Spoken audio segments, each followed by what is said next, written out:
Je m'appelle Lauriane Albertini, je suis diplômée de l'Université de Perpignan en patrimoine. J'ai travaillé l'année dernière en alternance afin de récolter des informations pour mieux connaître et cerner ce qu'est le patrimoine scientifique et technique de l'UPVD. J'ai réalisé un inventaire à partir des informations que j'ai récoltées lors des entretiens auprès des enseignants-chercheurs et techniciens de l'UPVD. Je laisse tomber la masse dessus, sur l'épaisseur. Voilà. Ensuite, je lance ma roue. Et la lame va descendre sans s'arrêter. Elle va remonter après, une fois qu'elle a fait son travail. Je m'appelle Philippe Arbadi.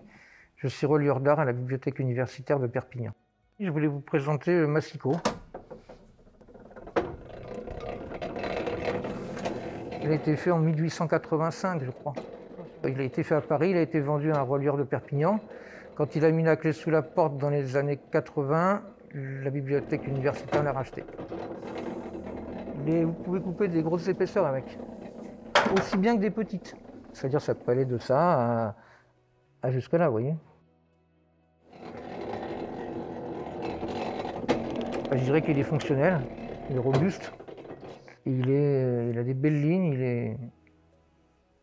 je l'aime bien. Quand j'allais dans les laboratoires, on me regardait souvent avec des grands yeux parce que je leur disais que j'allais inventorier des outils de recherche qu'ils utilisaient au quotidien. Et ils me disaient souvent, mais c'est pas intéressant, c'est des outils qu'on utilise tous les jours, c'est ni vieux, ni ancien, ni précieux. On n'a pas d'animaux empaillés, mais au final, le patrimoine, c'est pas forcément ancien, ni précieux, ni esthétique. Donc le plasma, il est généré à cet endroit-là, donc par ce solénoïde, donc avec un champ électromagnétique relativement puissant qui va porter le gaz argon à environ 8000 degrés. L'échantillon qui est transmis jusqu'ici va être vaporisé, atomisé. Bonjour, je suis Dominique Aubert, géochimiste et enseignant-chercheur au CEFREM. Donc je vais vous présenter l'ICPMS.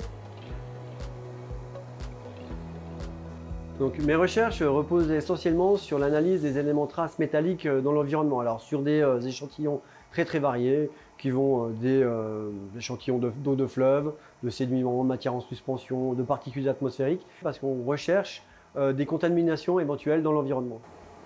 Donc l'échantillon est prélevé ici dans ce système de passeur d'échantillons.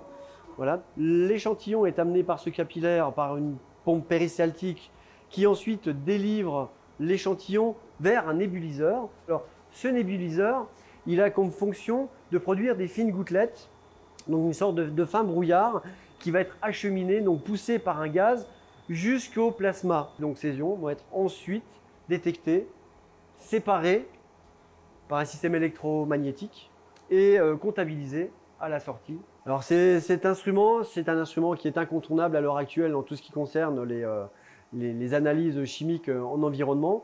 Et donc, moi, en ce qui concerne toutes mes recherches, je ne pourrais pas m'en passer. C'est mon joujou, c'est mon bébé. C'est à partir de l'analyse des entretiens que j'ai pu faire émerger certains objets qui ressortaient plus que d'autres. J'ai demandé voilà, qu'est-ce que vous utilisez au quotidien dans votre laboratoire. Ils m'ont montré certains objets et au final, ce sont eux qui ont défini les termes de ce qu'était leur patrimoine. Je trouve les travaux d'étudiants d'il y a 20 ans que j'avais oubliés et qui sont toujours là. Non, c'est chouette ça.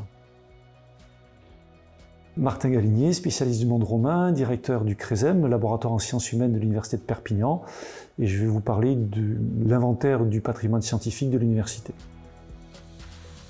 Donc, dans le domaine des sciences humaines, nous avons un patrimoine historique qui consiste dans les travaux des étudiants depuis 50 ans et les travaux des chercheurs qui sont dans les publications.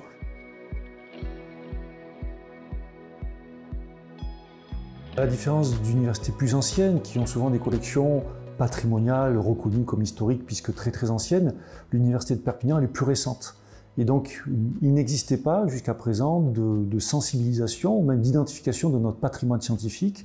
Et l'intérêt de ce travail, ça a été de répertorier et de faire comprendre aussi à la communauté scientifique que les objets anciens qui étaient rangés dans un coin faisaient partie de notre patrimoine scientifique et qu'il fallait les valoriser. Ils permettent de rendre compte de l'évolution de la science au sens large et en même temps de l'histoire de notre communauté universitaire. Il me semble qu'ils sont classés du plus ancien au plus récent. Il me semble. Parce que là, c'est vraiment les vieux, ils ont tout petits, c'est les singes, quoi. Et là, c'est Homo sapiens. Ça s'appelle de l'archéologie expérimentale. C'est fait pour voilà, reproduire les gestes des hommes préhistoriques afin de mieux les comprendre. Mon objet préféré, c'est la collection de moulages de crânes d'hommes préhistoriques, parce qu'en tant qu'ancienne étudiante en histoire de l'art et archéologie, il me rappelle de bons souvenirs.